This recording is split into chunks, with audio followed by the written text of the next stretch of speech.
How's it going, guys? Welcome back to another video. Today I want to cover a fully AFK Vindicta guide. From what I can tell, most AFK Vindicta guides that have been covered in the past have been either legacy mode in Magic or it has been a melee guide as well. So I wanted to make the version that I've been using. I've been doing this while I've been trying to AFK for Christmas paper, but I didn't just want to do skilling stuff. So I decided to come here and see if I could maybe get some drops, make some money while I did it as well. So hopefully this guide helps you out if you are going for log. Hopefully it helps you out if you're just wanting to make a bit of money, as you will make profit off doing this. And honestly, the costs of actually running this really isn't that much per hour. However, you will need a really good amount of starting money, as you do need the Crypt Bloom armor. The Crypt Bloom armor is what makes this possible, so you definitely do want to have that. I'll just make that clear to begin with. This is not a low level guide. You will need to have the expensive Crypt Bloom armor set. With that being covered, this is my method to AFK in Vindicta.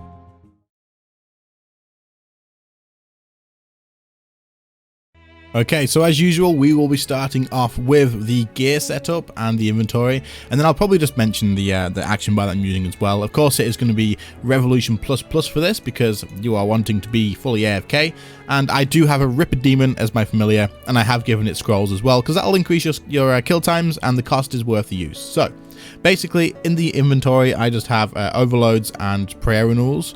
Then I have my rune pouches. One is going to be used for Animate Dead, and then the other one just lets me have access to Insight Fear. I use Insight Fear purely for Tsunami. It speeds up your kills a little bit, and it gives you an extra high damaging threshold or ultimate that you want to use. The next thing I have is my Defender. You don't really need this, but if you see your health dropping a little bit, because you have Animate Dead on, you can chuck this on, and it will increase the amount of damage you are reducing the incoming damage by. So this will actually mean that you can kind of heal up a little bit without even needing to use any food. So I bring it along just for that reason, but you don't really need it. It's rare that you're going to have it on. Then I have my Enhanced Excalibur for the same reason. If you see your health drop a little bit, which it will always recover. I've never actually needed to eat doing this, but you can just right click this and press activate. I have some Spiritual Prayer Potions, which rarely get touched, assuming you're using the Penance Aura, which we will talk about later on in the video, because that's the aura that I would recommend you have. However, if you want to do this when that is on cooldown, bringing these potions is going to be important. And then I've got some food for emergency eating, just in case, because there may be some situations where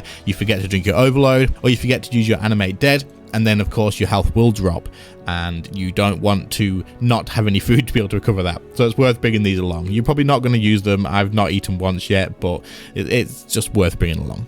As for the gear itself, I have full Crypt Bloom armor. You could probably get away with 4 pieces, I would say, but if you've got all 5, you might as well just bring them all along, and I would suggest doing that. It's going to make you a little bit more confident that you're not going to die. Then I've got the Book of When, because it is cheap to run and it does really good damage, and I don't want to use Grimoire here because the expense of that is just going to be way too much. Then I've got the new Magic Zook cape.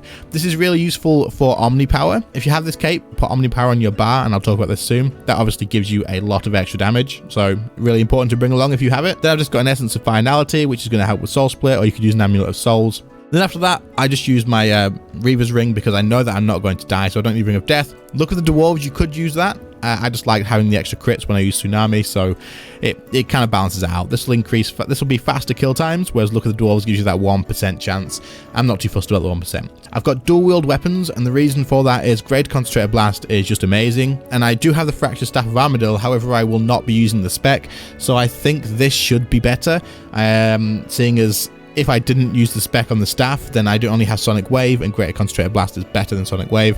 At least that's what I take away from it, especially since if I'm pairing this with Tsunami, it will help out quite a bit. I haven't tested out the full DPS rates on those, but that is what I'm going to go with. That's what I've been going with, and my kill times are usually about 1 minute per kill. The spell that I will be using is Insight Fear, which yes, can seem a little bit pricey, but because we are not using Legacy mode, we don't end up using as much runes as you would do if you were using Legacy mode, where it would cost runes every single cast. So let's head to Vindicta, and then I'll talk about the rest while we are doing the boss. Once you are here, you're going to want to grab your kill count, of course. Make sure you get that sorted out, and then once you've got that, just head into the room, and then we'll talk about what you actually want to do when you are in there.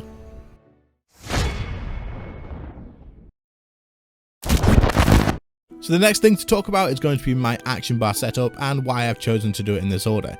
I have started it off, of course, on Revolution++, which means I have my ultimates first, then my thresholds, and then my basic abilities. The reason you do this is because it will always check the first available ability, and then it'll fire that off straight away. So if you don't have Adrenaline, then it will always use your basics because they're towards the end and that's the first available. And then once you get Adrenaline, it will automatically prioritize whatever the first ultimate or threshold is. That being said, I have my Metamorphosis as the first ability. The reason I chose not to use Sunshine and actually stick to Metamorph instead is purely because I was finding my character was probably about after 2 or 3 kills in using Sunshine once Vindicta was on the final phase. At this point, she is flying around the room on the dragon, and your character gets pulled out of the Sunshine a hell of a lot. So you're just not stood in the Sunshine whatsoever, and at that point you kind of waste the entire thing. Yes, I think Sunshine would do more damage if you could find a way to stay in the Sunshine. However, once you are, even if you're stood in the middle of the room, if she flies off to the edge, you kind of get pulled out of it. So I've started using Metamorph. I feel like this is better, and it has saved me about 5 to 10 seconds per kill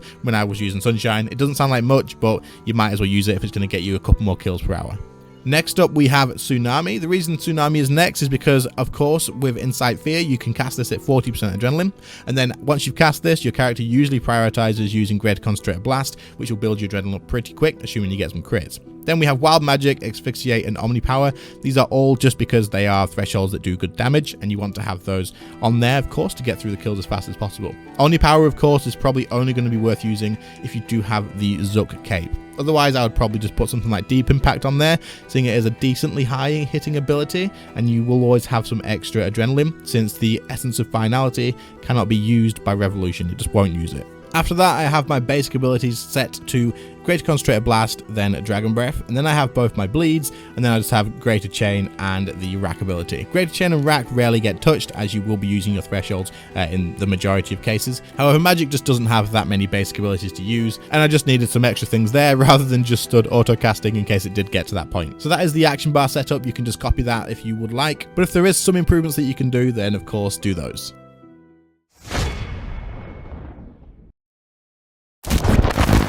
Moving on from here, once you have entered the boss fight, you're going to want to use your Overload, your Prayer Renewal, and then make sure you have the Penance Aura on if you have access to it and it is not on cooldown. Penance Aura is going to mean that you never have to drink a Prayer Potion, because you will be taking enough damage to where it doesn't actually ever drop. You will always be on max prayer. This way you can keep your tier 99 curse and your soul split active, or your tier 95 curse, whichever one you have, but keep your DPS curse on, keep your soul split on, it will not drop. Then of course make sure you are using the Insight Fear ability. This just allows you to throw out the Tsunami, which I feel is quite important, as it does give you a lot more adrenaline quickly, and it is a pretty high damaging ability to use as well. The final important step to this is making sure that you do have the Animate Dead spell active. Of course, you are going to need to have done the City at Send Distance quest for this, but I assume if you do have your hands on Crypt Bloom, then you've probably already unlocked this, as it is going to be sort of going hand in hand together, and that's kind of the whole point of having Crypt Bloom armor. Once the boss spawns, all you're going to do is make sure you do have your auto retaliate on, let the boss hit you, and then go AFK. That is it.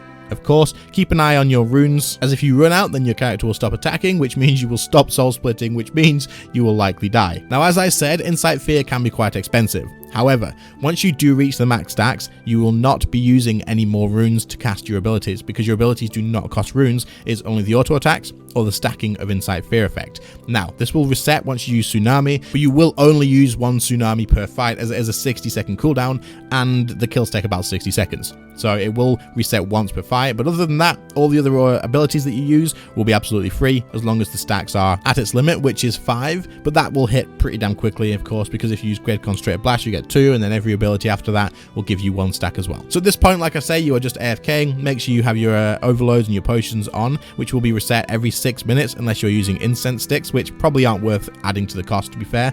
And then other than that, you are just AFKing and picking up the loot. Of course, you don't have to pick up all the loot if you're just here for the rares, but I would suggest picking up the things that are noted, like the dragon bones and the raw sharks, the things that are worth some money. Leaving the stone spirits, they don't matter too much. You can leave the drops for 2 kills, and then you can pick them up, so 2 at a time. That'll save you a little bit of time as well, but otherwise, that is pretty much all there is to it. So all you need to do as an AFKer is make sure you drink an overload every 6 minutes, and then every 12 minutes, you refresh Animate Dead. If you are on the Penance Aura, you can extend this by 1 hour. It is quite expensive on Viswax, but you will still make that cost back as well, so it is worth doing if you plan on doing 2 hours. With the Penance Aura, you do not have to check your prayer. It will not drop. You will be absolutely fine. But if you are not using the Penance Aura, what I will suggest you do is just use a DPS Aura, or you could use Vampirism Aura, I suppose, although you don't actually need the extra healing from Vamp Aura. So I would suggest just using a DPS one, but get faster kills. But at that point, you will need to pay attention to your prayer points and drink some spiritual prayer potions, or just a restore or whatever prayer potion you've brought with you whenever that starts dropping low. So I just check every couple of kills and make sure you fill that up. Penance Aura does work best because if you are using the Penance Aura, you don't have to drink any potions, which saves you money on that point. Even though you have extended it with the Viswax, it will be more cost effective to use Penance than not to. Now finally, of course, you guys want to make sure that your reputation is at max here if possible, as it does increase your drop chance on the rare drops. So that is of course really important. But anyway guys, that is all I have for you today. This should be a nice and easy guide. I've been doing this, like I say, to get my Christmas paper, just AFKing here. I bring along the logs if anyone's wondering, because between fights sometimes I will just make like one bow out of fletching or something to make sure that I get the Christmas paper as soon as it is available, which is just a little bit OCD I suppose, making sure I get it as soon as possible. But otherwise though, they're not there for any other reason. Anyway guys, I hope this helped. If it did, make sure to leave a like, subscribe to the channel if you are new. Thank you to the channel members for your continued support. I really appreciate it. But otherwise guys, I will see you all in the next one. See you later guys. Bye.